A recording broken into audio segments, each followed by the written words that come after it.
Isang mapagpalang araw sa ating lahat mga kapatid. Ako muli si Edir Bernales ng Batch 3 at itong aking daily devotion.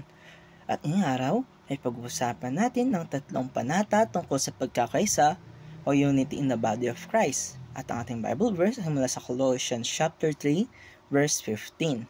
Sinasabi sa ating scripture ngayong araw, "Let the peace of Christ rule in your hearts, since as members of one body you were called to peace, and be thankful."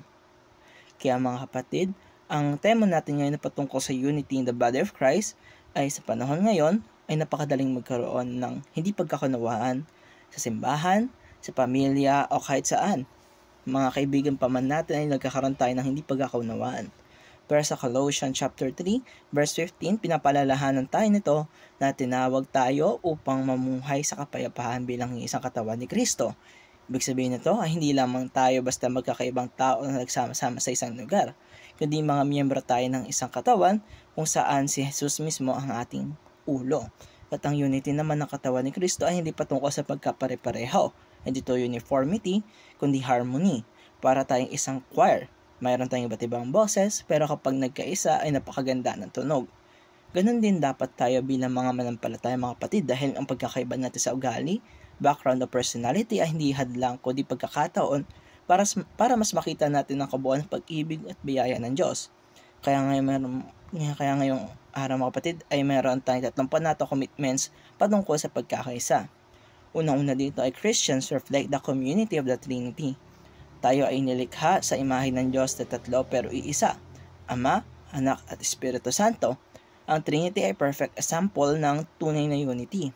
Pag tayo ay nagmamahalan, nagtutulungan, nagpapatawaran, pinapakita natin sa mundo kung ano ang itsura ng Diyos sa ating buhay. Hindi tayo para sa kompetisyon, kundi para sa komunidad. Halawa, Christians promote unity within the body of Christ. Ang pagkakaisa ay hindi automatic. Kailangan natin itong pagpursigahan araw-araw. Pag may mga hindi pagkakaintindihan, pilitin natin ang pagpapakumbaba kaysa sa pride.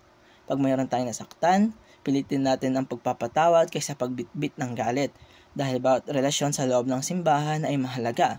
Parang bawat parte ng katawan ay may kanyang-kanyang papel, kahit maliliit ang kanyang halaga. At panghuli, Christians strive to be peacemakers on a mission. Hindi tayo tinawag na maging tahimik, kundi maging tagapagpadala ng kapayapaan. Maging sa labas ng simbahan, sa eskwela o sa trabaho, dapat ay nakikita sa atin ang presensya ni Kristo dahil tayo ay ang kanyang representatives. Hindi madaling maging peacemaker, pero lagi natin tandaan na pag piniiral natin ang kapayapaan ni Kristo ay magiging mas malinaw sa mundo kung sino ang ating pinaglilingkuran. At dito nagtatapos ang aking daily devotion. Maraming salamat sa panonood.